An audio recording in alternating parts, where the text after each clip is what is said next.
Good afternoon. Good afternoon. And good afternoon. On March 29, 2010, 9 high school students were charged in the case of Phoebe Prince. She was bullied online and in school.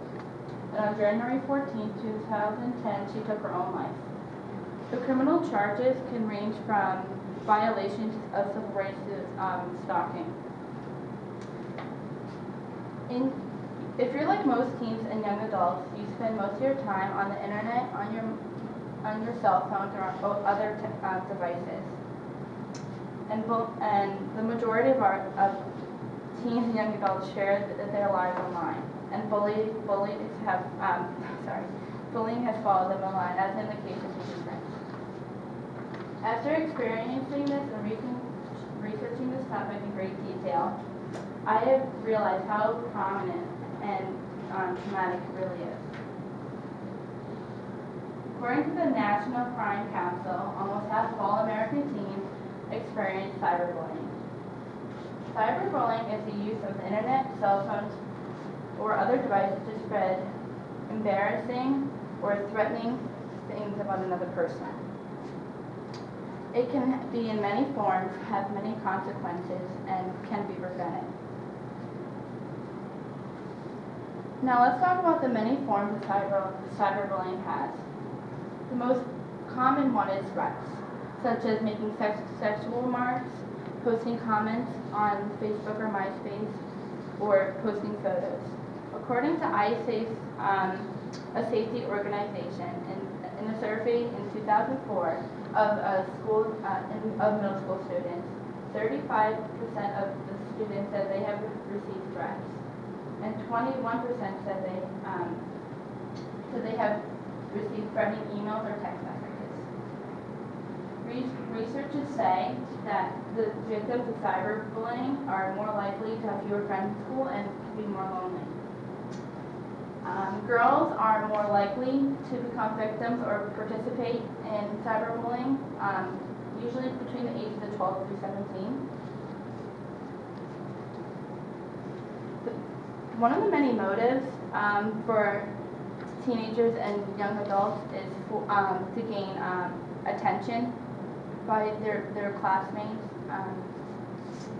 or to gain a sort of like celebrity, you know.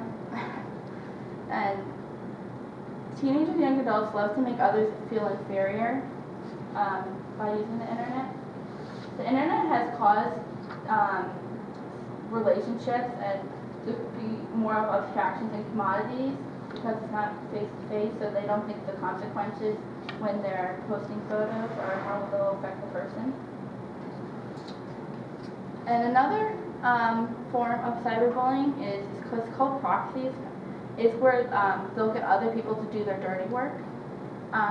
In the case of mine, it was in middle school. They got another girl who was upset with me. She got her friends to kind of bully me, so that's kind of an example.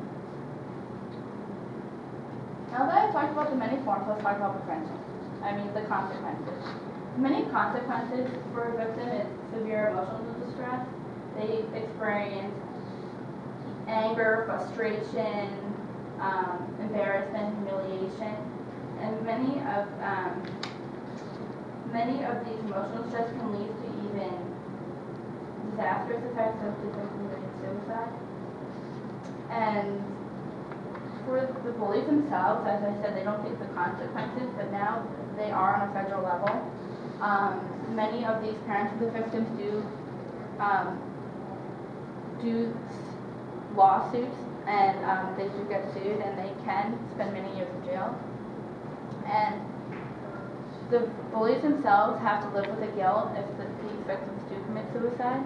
That's in the case of Phoebe Prince. These 9 students were sentenced, I believe, 10 years to life, so it's really not worth the consequences. Now that I've talked about the consequences, let's talk about prevention. As anyone who's becoming future educators, it is important that we stress the importance of respect of both our elders and our peers, and we can do that by being a role model for them.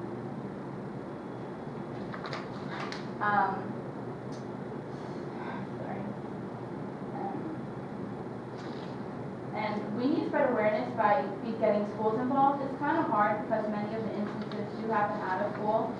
Schools technically cannot get involved, but if the school does make it aware to the students that they will punish for out of school,